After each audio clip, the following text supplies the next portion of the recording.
Bonjour à tous et à toutes, dimanche 2 décembre. Alors, un message très bref parce que, bien sûr, je pourrais faire un message extrêmement long afin d'expliquer plein de détails, mais je manquerai mon objectif qui est d'être écouté, et tout le monde le sait, un message au-delà de 15 minutes est rarement écouté attentivement. Donc, je voudrais adresser un message à ce qu'on appelle les gilets jaunes. Bon, bien sûr, je ne sais pas qui ils sont, je suppose qu'il y a plein de genres de personnes qui sont regroupées sous cette appellation, etc. Mais je voudrais leur donner quelques conseils pour peut-être en faire réfléchir certains d'entre eux qui taperont Gilets jaunes dans YouTube et qui tomberont sur cet audio. Et mon conseil, il est le suivant. Si vous êtes vraiment des révolutionnaires, si vous voulez vraiment que votre vie change, et surtout, si vous voulez vraiment qu'on arrête de vous prendre de haut et de vous mépriser dans les hautes instances, sachez, c'est le message que je donne, exactement le même que je donne à mes auditeurs musulmans quand ils veulent que les choses changent par rapport à leur vision religieuse des choses. Sachez que la violence sera toujours utilisée pour vous discréditer. Vous le voyez aujourd'hui, les médias passent en boucle l'Arc du Triomphe qui a été profané, le grand monument sacré, les statues qui ont été cassées, oh là là, etc. C'est-à-dire que votre misère, votre souffrance, vos difficultés n'émoivent personne. Par contre, des vieilles statues enfermées dans un vieux monument, c'est un drame. C'est un petit peu comme on a vu en Syrie. Les millions de réfugiés qui crèvent de faim, bah, pas de chance. Les vieilles pierres de Palmyre, oulala, faisons vite intervenir l'UNESCO, c'est horrible, c'est un grand malheur. Ça fonctionne comme ça, c'est-à-dire que les gens, que vous ciblez, ils vous méprisent. Ils vous méprisent parce que pour eux, leurs chats, leurs chiens, leurs objets d'art ont plus de valeur que vous. C'est comme ça, il faut l'accepter. Alors, plutôt que supplier, casser, euh, frapper des journalistes, attaquer des magasins de petits entrepreneurs, etc., où évidemment vous auto-sabotez en faisant ça, il faut réfléchir. Il faut réfléchir. Et quand on réfléchit, on réalise qu'il y a deux axes efficaces. Deux axes efficaces. Le premier axe, et sans doute le plus important, c'est la modification de votre mode de vie. Je n'arrête pas de le dire et de le répéter. Ça veut dire, j'en ai marre.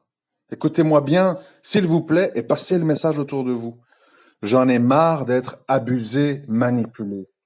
J'en ai marre qu'on m'oblige par l'intermédiaire de mes enfants à participer à 45 fêtes dans lesquelles je dois acheter des cadeaux, dans lesquelles je dois dépenser de l'argent pour faire tourner le billet.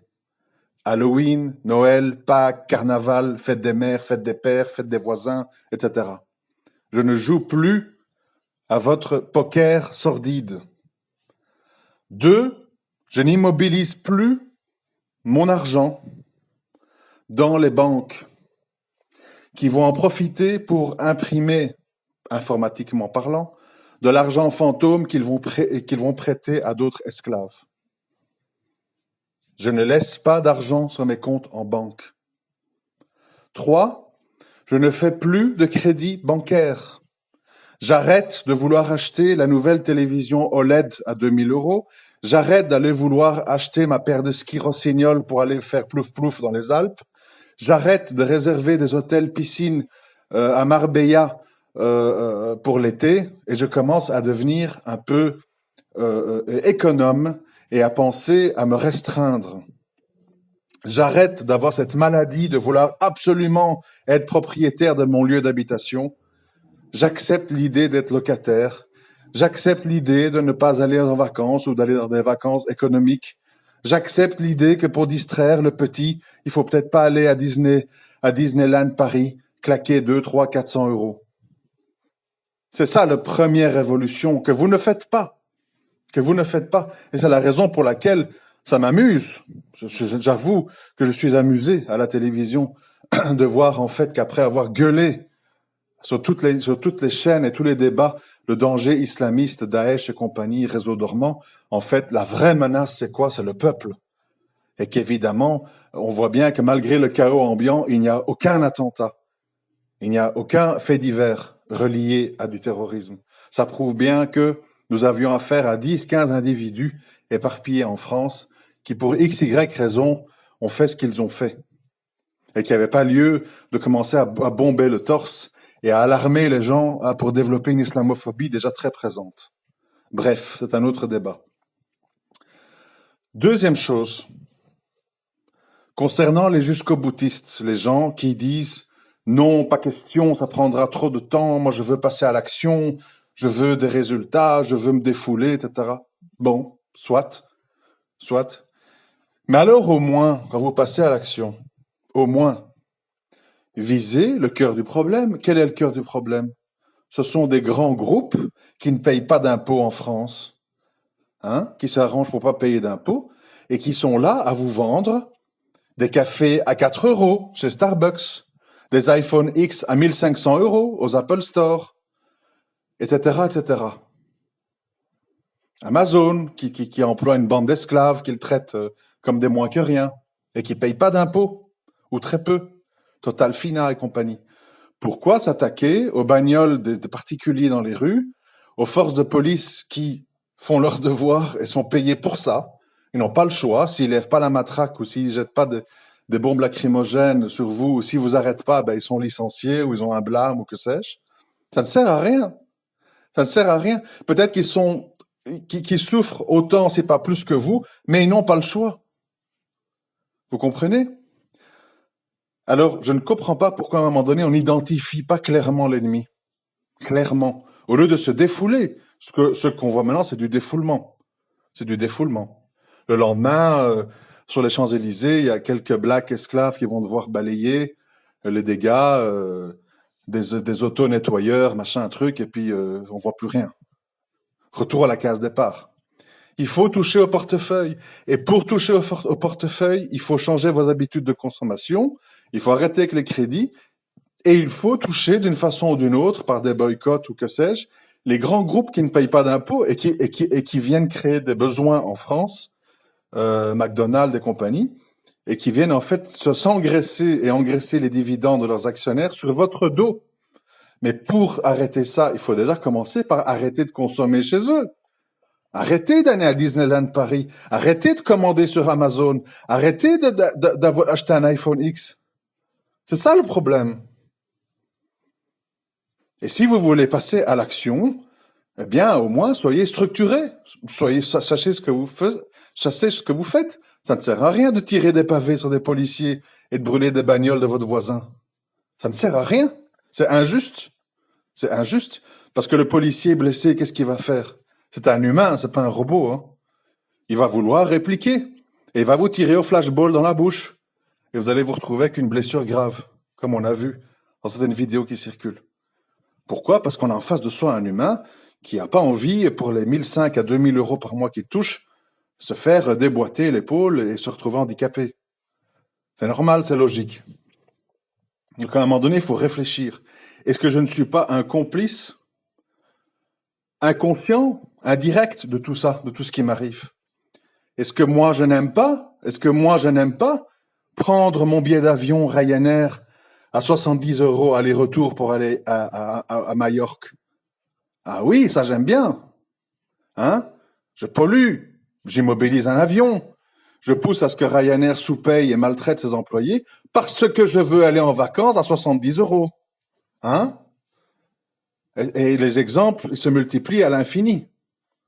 Vous voyez bien dans quel monde on vit. Donc à un moment donné, il faut être cohérent. Il faut être cohérent. Les entreprises qui ne payent pas d'impôts, qui maltraitent leur personnel et qui sont responsables de toute une série de problèmes, doivent être sanctionnées à travers des boycotts, à travers des distributions de tracts où on dénonce leurs activités, ou s'il faut vraiment casser, puisqu'apparemment certains ont besoin de casser, eh bien au moins ne cassez pas n'importe quoi. Donc il faut réfléchir aux coupables, aux responsables. Alors on va me dire, Bien entendu, hein, c'est inutile de dire que je ne suis pas un suppôt de Macron. Allez voir dans ma chaîne YouTube les vidéos que j'ai publiées à la date de son élection ou un peu avant. J'ai parlé de tout ça, c'était à l'avance, c'était prévisible. Et j'en veux énormément, énormément aux imams et aux prédicateurs irresponsables, irresponsables, qui ont poussé leurs fidèles en les culpabilisant, en leur agitant le spectre de Marine Hitler-Le Pen pour les pousser à aller voter Macron. Ces gens sont co-responsables de ce qu'il arrive. On savait que c'était un employé de Rothschild.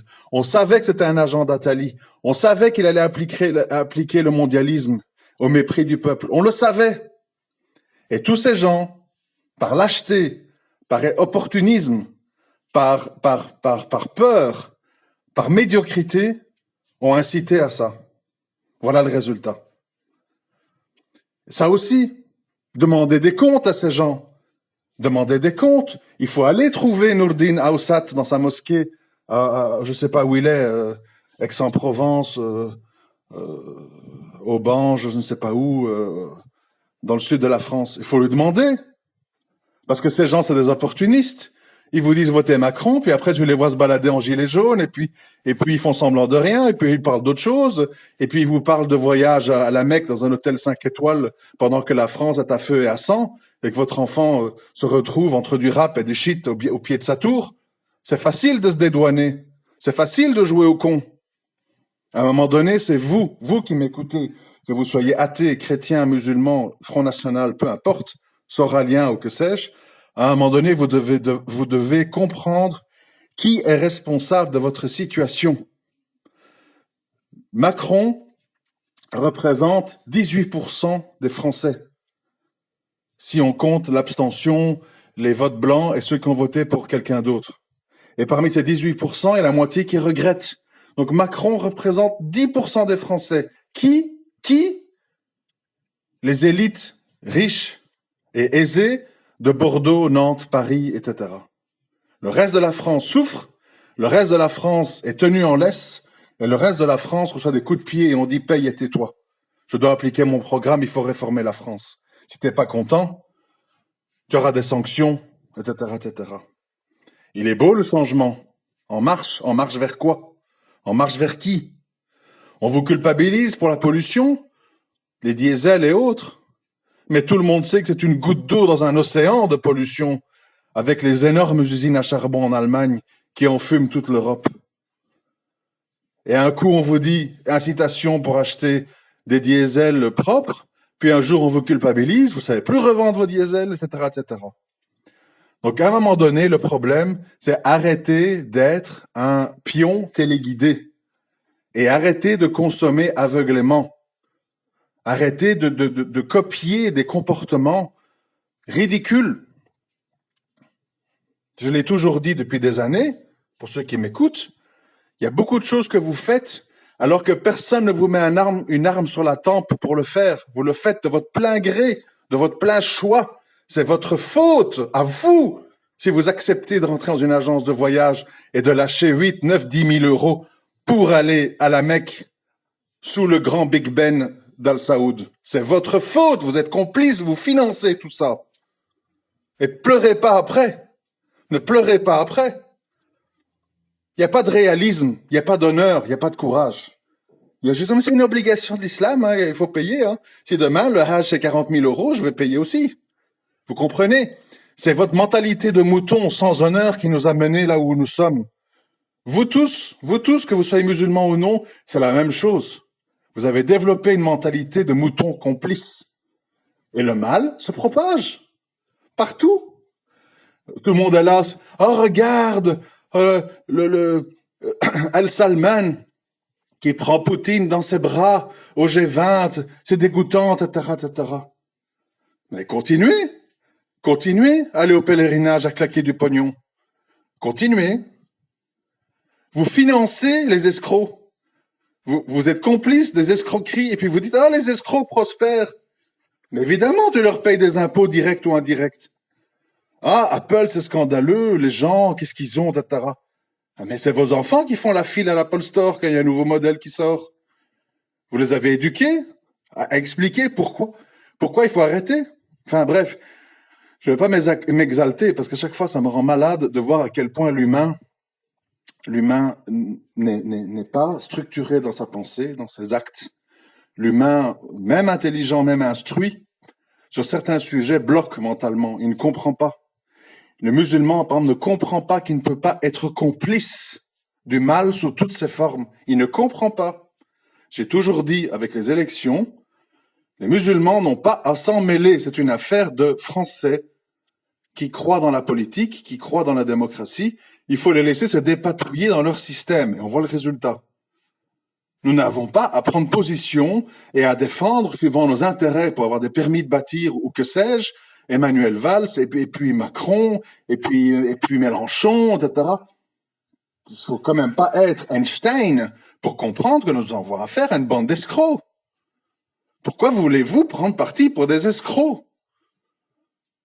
Et alors vous, au moins, tenez ces gens pour responsables, au lieu de continuer à les respecter, hein, comme on voit avec l'affaire Tariq Ramadan.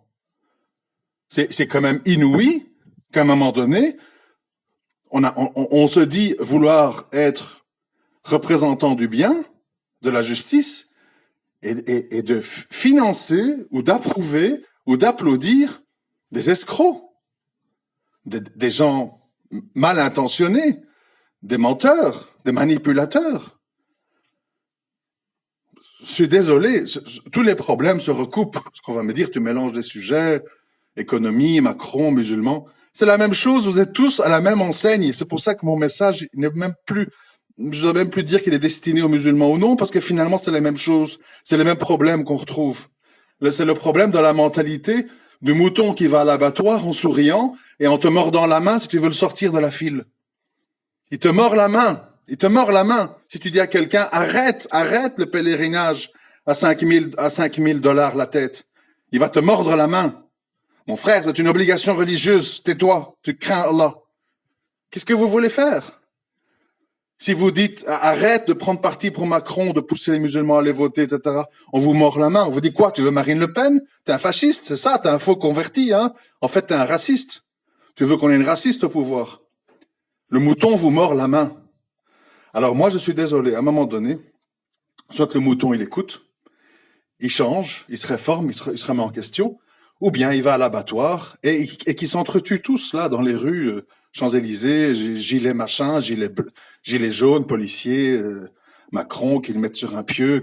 Tant pis, ça me concerne pas. Moi, les moutons ingrats, ça ne me concerne pas. Plus, en tout cas. J'ai dit ce que j'avais à dire, il faut réfléchir, et si on veut mourir con, je peux rien y faire. Moi, la connerie, je refuse d'y adhérer, je refuse de me soumettre à cette espèce de connerie mondiale dans laquelle on est, où on est entouré je répète, de moutons qui vont en file vers l'abattoir et qui ne trouvent que comme seule réaction de vous mordre la main. Non, je veux plus qu'on me morde la main, tant pis pour toi. Je vous remercie de m'avoir écouté.